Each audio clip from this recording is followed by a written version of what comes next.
Doctor ने bullet तो निकाल दी थी, लेकिन चूंकि ब्लड लॉस ज़्यादा हो गया, इसलिए डॉक्टर ने एडवाइस किया कि नक्श को आज की रात हॉस्पिटल में ही बितानी चाहिए, जिससे वो नक्श को ऑब्जर्व कर सके और ज़रूरत पड़ने पर उसे खून चढ़ा सके। लेकिन नक्श इसके लिए राज़ी नहीं हुआ था। अब अवंतिका मैडम देखिए, आपके कहने पर मैं हॉस्पिटल आया, गोली भी निकल गई, अब तो मुझे कोई इन्फेक्शन भी नहीं हो सकता, तो फिर हॉस्पिटल में क्यों रुकना है? मैं तो एकदम ठीक हूँ। हॉस्पिटल को तो सिर्फ पैसों से मतलब है। इसकी सारी टैक्टिक मुझे समझ में आती है। सर खुजाते हुए नक्श ने कहा, तुम कोई बात सुनते क्यों नहीं हो? अवंतिका को भी पता था कि नक्श को समझाना उसके बस की बात नहीं है। डिसअपॉइंटेड होते हुए उसने कहा, मेरे घर चलो, मेरे पास भी दवाइयों का काफ़ी अच्छा खासा कलेक्शन है, मैं भी तुम्हें ट्रीटमेंट दे सकती हूँ। आपको तो मुझसे पैसा नहीं चाहिए ना? मजाक करते हुए नक्श ने शट आउट कहा। अवंतिका ने गुस्से से जवाब दिया। अवंतिका को अचानक से एहसास हुआ कि वो नक्श के लिए कुछ ज़्यादा ही कंसर्न हो रही है। उसका खुद का एक बॉयफ्रेंड है और नक्श भी शादीशुदा है। ड्राइव करते हुए नक्श अवंतिका को ही देख रहा था। मुस्कुराते हुए उसे पता ही नहीं चला कि वो कब सुबह से शाम हो गई। क्या इस समय पर मेरा आपके घर चलना ठीक होगा? अब मैं क्या ही कर सकती हूँ? तुम्हें हॉस्पिटल में रुकना नहीं तो मैं तुम्हें ऐसे छोड़ भी नहीं सकती। ये बोलते हुए अवंतिका ने बैठे बैठे अपने दोनों हाथों को फोल्ड किया और अपनी छाती से चिपका दिया था। अवंतिका के सेक्शन से उसका क्लीवेज दिखने लगा और ये देखते हुए नक्श के होश उड़ गए। डिफिकल्टी के साथ नक्श ने अपने सलाइवा को गले से नीचे उतारा और ड्राइविंग पर फोकस किया। अवंतिका ने नक्श की नज़रों को आसानी से पढ़ भी लिया था और उसका चेहरा पूरी तरह से लाल हो गया था। अपनी नज़रें फेरते हुए अवंतिका ने नक्श से कहा, अगर तुम्हें दोबारा मुझे देखा तो मैं तुम्हारी आंखें फोड़ दूंगी। ये सुनती ही नक्श के चेहरे पर मुस्कान आ गई, लेकिन नक्श ने फिर से अवंतिका को देखने की कोशिश नहीं की। नक्श पहले भी एक बार अवंतिका के घर जा चुका था, इसलिए वो उसके घर की लोकेशन अच्छे से जानता था। करीब 1 घंटे बाद अवंतिका ने अपने घर का दरवाज़ा खोला। उसके पास अपने जूते उतारने का भी टाइम नहीं था। तुरंत ही वो अपने बेडरूम में गई और फर्स्ट चैट बॉक्स बाहर निकाला। नक्श आराम से सोफे पर जाकर लेट गया था। हॉस्पिटल में नक्श के सिर्फ कमर में घाव का ट्रीटमेंट हुआ, सर के घाव का क्या? नक्श और अवंतिका दोनों ही भूल गए थे, लेकिन कार में अवंतिका को याद आ गया था। यही वजह है कि उसने घर में घुसते ही सबसे पहले फर्स्ट चैट बॉक्स बाहर निकाला। थोड़ा दर्द होगा तुम्हें, लेकिन तुम्हें सब सहन करना पड़ेगा। अब अवंतिका ने उस फर्स्ट चैट बॉक्स को जमीन पर रखा और नीचे बैठकर जम्मी नक्श के सर पर लगी चोट को देखने लगी। ओह गॉड, तुम्हारे तो सर का बहुत बुरा हाल हो गया है। मुंह बनाते हुए अवंतिका ने कहा, तुम्हें ना सिर्फ मुझे परेशान करने की कोई ज़रूरत नहीं है, जितना टॉर्चर करना है करो। मजाक करते हुए नक्श हंसने लगा। अवंतिका ने फर्स्ट चैट बॉक्स में खोला और कुछ दवाइयाँ बाहर निकालते हुए नक्श के घाव का ट्रीटमेंट करने लगी। 1 मिनट बाद, तुम्हें घाव का ट्रीटमेंट करना आता है? ये बोलते हुए नक्श ने पीछे मुड़कर देखा। हालांकि उसकी टोन कुछ ज़्यादा ही तेज थी। लेकिन ये क्या? जैसे ही नक्श ने पीछे देखा वैसे ही वो शौक रह गया। अवंतिका की छाती ठीक उसकी आंखों के सामने थी। यह देखकर उसके पूरे शरीर में बिजली दौड़ गई। मुझे सब कुछ आता है, तुम्हें इतना सोचने की कोई ज़रूरत नहीं है। अवंतिका ने इस बार भी नक्श की नज़रों को पकड़ लिया था, लेकिन वो चूंकि उसके सर के घाव पर दवाई लगा रही थी इसलिए उसने कुछ नहीं कहा। लेकिन वो नक्श के घाव को जोर से दबाने लगी। आह, दुख रहा है।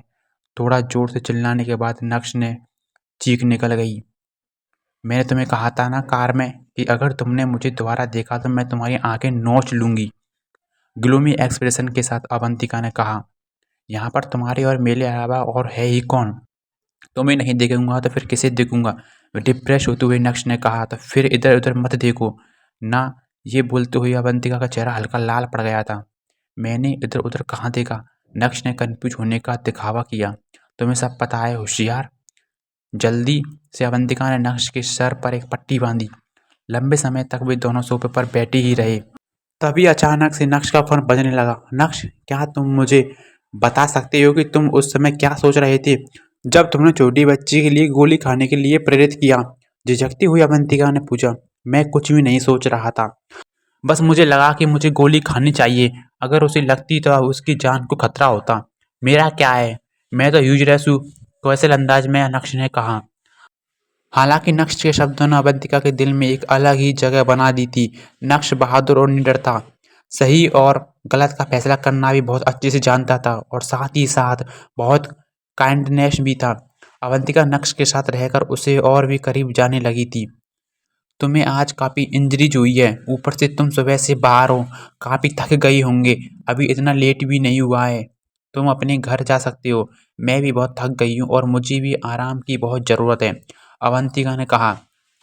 तुम इतनी हार्टलेस कैसे हो सकती हो? अंदर ही अंदर नक्श ने ऐसे लग रहा था जैसे उसके साथ अन्याय हो रहा है। जब तुम्हें पता है कि मैं इतना इंजर्ड हूँ तो तुम मुझे अपने घर कैसे भेज सकती हो? मेरे घर पर मेरी बीवी है, जब ये सब देखेगी तो मैं उसे क्या एक्सप्लेनेशन करूँगा? तुम्हें ऐसा कैसे कह सकती हो? क्या तुम अब मेरे साथ यहीं रहना चाहती हो? अवंतिका ना चाहते हुए ये पूछा। ऐसा तो नहीं है कि मैं यहाँ पहले सोया नहीं हूँ, नक्श ने मुस्कुराते हुए कहा।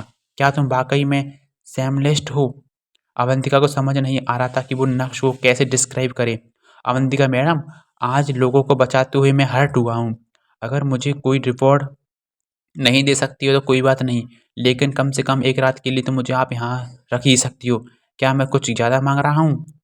बेशर्म होते हुए नक्श ने कहा। अवंतिका ने गहरी सांस ली, जैसे मानो उसे मन ही मन को बहुत बड़ा फैसला ले लिया है।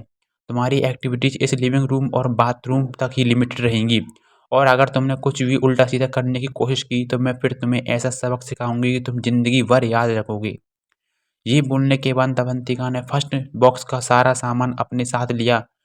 क्या तुम अच्छे से बात कर सकती हो? मेरी एक बीवी है, अगर दूसरे लोग तुम्हें सुनेंगे तो उन्हें क्या पता लगेगा कि तुमने मेरे साथ नहीं दिया है?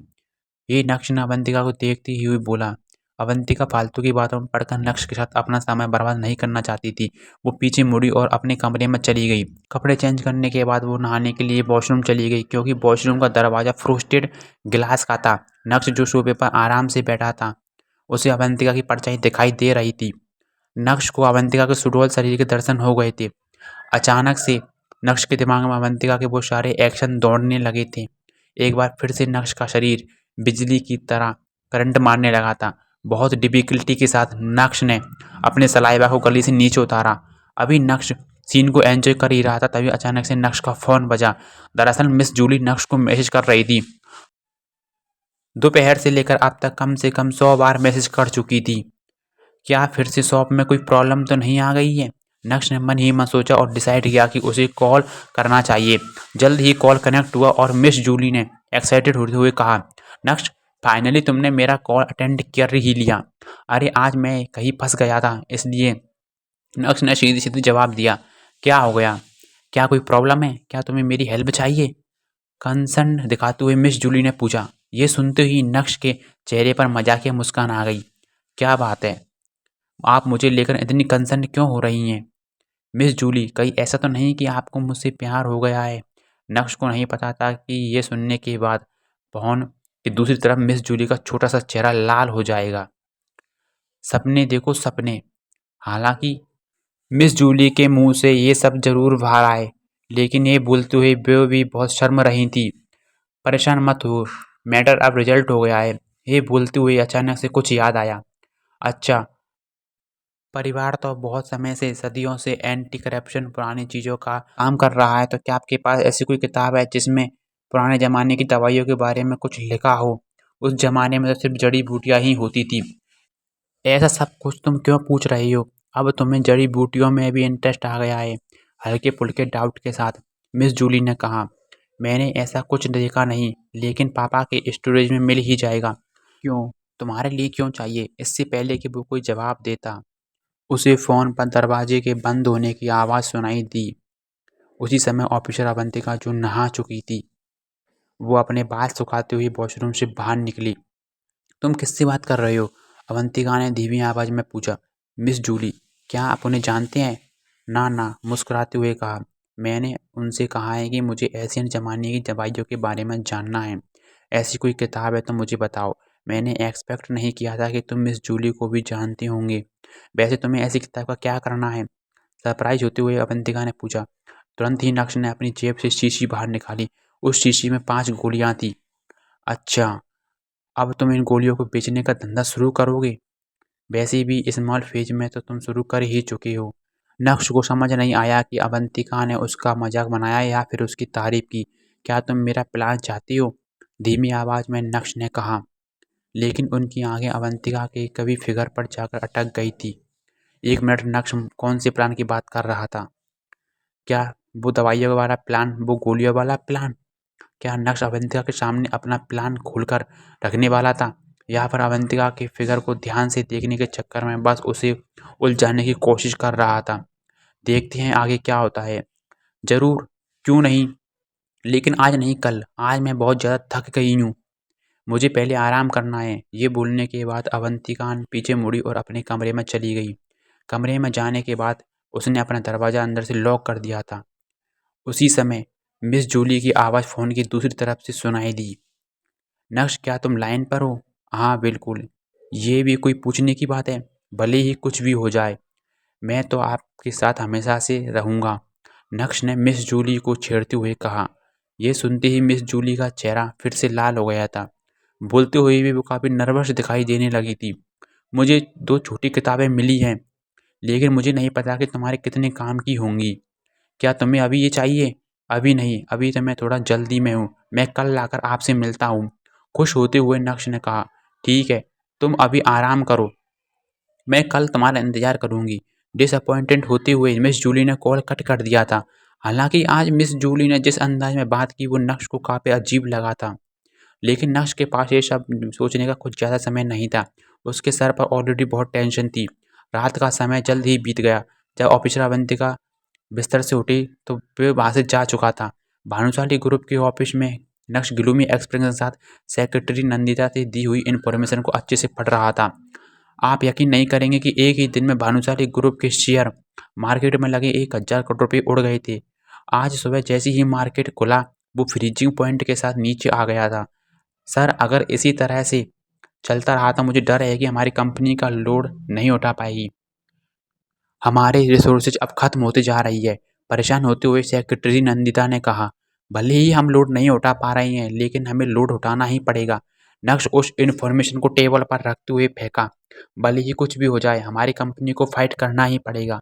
कंपनी के पास लिक्विड कैपिटल कितना है, सारे फंड्स उसमें डाल दो। मैं भी देखना चाहता हूँ कि भानुशाली परिवार की भूख कितनी बड़ी हो गई है। आखिर नक्श क्या करने का सोच रहा था?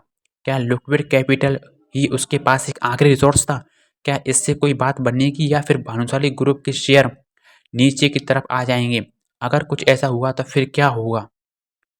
क्या भानुशाली ग्रुप फिर से डूब जाएगा? सोचने वाली बात है कि भानुशाली परिवार के पास अचानक इतना सारा पैसा कहाँ से आ गया था? कौन है इन सब के पीछे? क्या उसका और नक्श का कोई मुकाबला हुआ? जानने के लिए सुनते रहिए पी की एडिट की इंस्टा एम्पायर।